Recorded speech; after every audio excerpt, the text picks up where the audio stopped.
4D Oozing Potion Bottle Acrylic Nail Art Tutorial by Hotpinkzebrapolish. Hi guys, in today's video I'm going to be showing you another one of my oozing Halloween designs, and this one is a potion bottle. So it's got a little pipette underneath it, and if you guys are wondering where you can get pipettes, I do have a link in the description box below. But you squeeze the little juices out of the pipette and it comes up through the potion bottle, so it looks like there's some kind of issue going on with that potion and it decided to leak. And I went with a really nice bright purple color. The great thing about this is that you can really, you can take this concept and have so much fun with it and do whatever you like. I put a bat on the label of my potion bottle, but that is completely up to your discretion. You could write frog lips on it, or tongue of skink, or bat wings, or whatever you want, or write a symbol like a skull and crossbones, or a bat like I did. And the potion bottle, you can change up the shape and the size and the color, and everything is so I don't know, creatively open to whatever you like and whatever you want to do and switch up. So I hope you guys like this as much as I do, and don't forget to click subscribe to see all my future videos as well.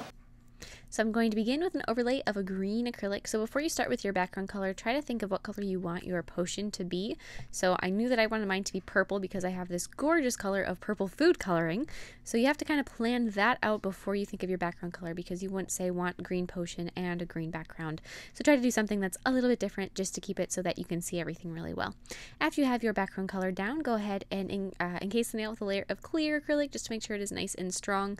The color acrylic, all those little pigments do interfere with the interlocking of the polymers, so you need to make sure that you have a layer of clear on there so that it's very, very strong. Then file the nail into shape with your efile. I start out with a pretty coarse bit to remove any bulk, and then switch to a finer bit to make sure that the surface is really nice and smooth. Then with a much narrower bit, I'm going to be basically drilling a hole into the center of the nail. This is where your pipette is going to be glued into so that your potion can ooze out through it.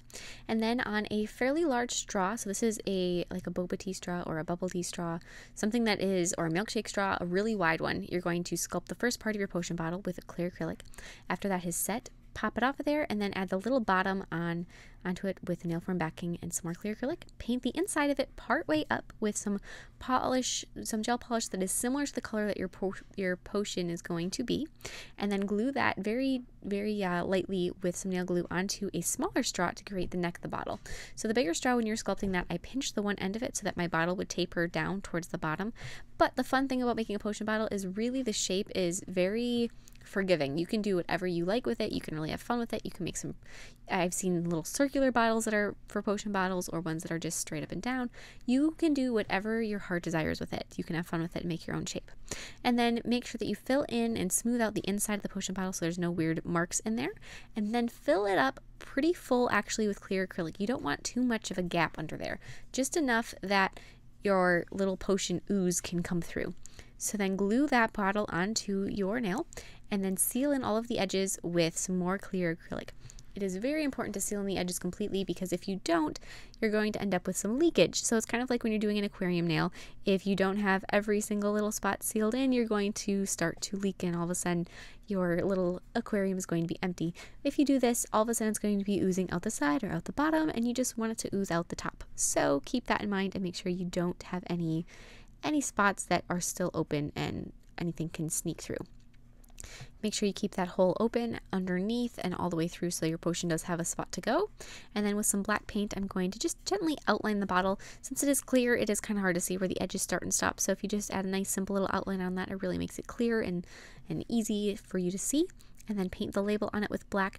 Make sure that where the label goes, it covers up the edge where your potion starts and stops. So that little line of where you stopped the gel polish, make sure your label goes over the top of that.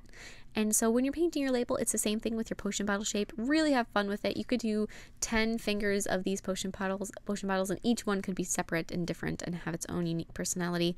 It would be really cute to have a little skull and crossbones paint on your label. I went with a very simple little bat on mine. You could write frog breath or tongue of newt or whatever you like on there. You could really just have fun with it. You can make the label as ornate as you want as well. I kept mine fairly simple because I didn't want you to be distracted from any details on the label and not notice the oozing details, the oozing ooze so much, so I kept everything else pretty basic. So then apply a layer of gel sealer over your potion bottle and over the background just to seal that in.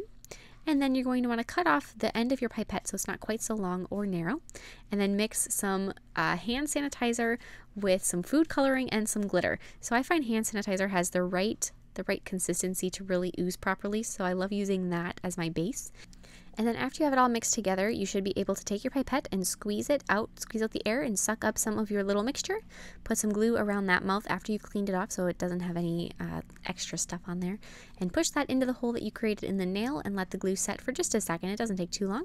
Then you are all done, and you can really freak people out when you squeeze and it oozes out the top of the potion bottle. I love the way these oozing nails have turned out. I do have a skull one and another one that's coming up pretty soon, so I will put links to those in the description box below as they're uploaded, so please check back for those, and I will see you in my next video. Bye!